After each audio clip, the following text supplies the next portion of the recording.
માનસીબેન ત્રિવેદીની સ્વચ્છતા ઝુંબેશ તેજ. જાત દેખરેખ હેઠળ વિસ્તારોમાં સફાઈ કામગીરી, નાગરિકોમાં સંતોષની લાગણી. પાટણ શહેરના વોર્ડ નંબર 8માં જાગૃત નગર સેવિકા શ્રીમતી માનસીબેન ત્રિવેદી દ્વારા સ્વચ્છતા અભિયાનને ગતિ આપવામાં આવી રહી છે. ચૂંટણી બાદ સતત પ્રજા સેવાના કાર્યમાં સક્રિય બનેલા માનસીબેન હવે સમગ્ર વોર્ડમાં સ્વચ્છતા અને સુવ્યવસ્થાને પ્રાથમિકતા આપતા જોવા મળી રહ્યા છે. વોર્ડના વિવિધ વિસ્તારોમાં જ્યાં જ્યાં સફાઈની જરૂરિયાત ઊભી થાય છે ત્યાં માનસીબેન જાત દેખરેખ હેઠળ નગરપાલિકાની ટીમ દ્વારા સફાઈ કામગીરી કરાવી રહ્યા છે. માર્ગો, ગલીઓ, જાહેર સ્થળો અને વસાહતોમાં સમયસર સ્વચ્છતા થાય તે માટે તેઓ સતત સંપર્ક અને અનુસરણ કરી રહ્યા છે.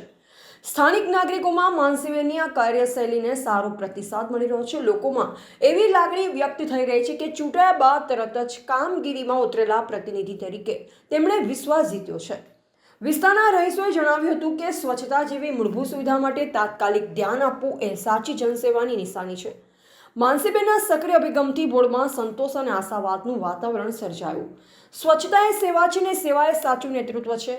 વોર્ડ નંબર 8માં ચાલી રહેલી આ ઝુંબેશથી નાગરિકોમાં વિશ્વાસ વધ્યો છે અને વિસ્તારને વધુ સુંદર, સ્વચ્છ અને સુવ્યવસ્થિત બનવાની નવી શરૂઆત થઈ છે.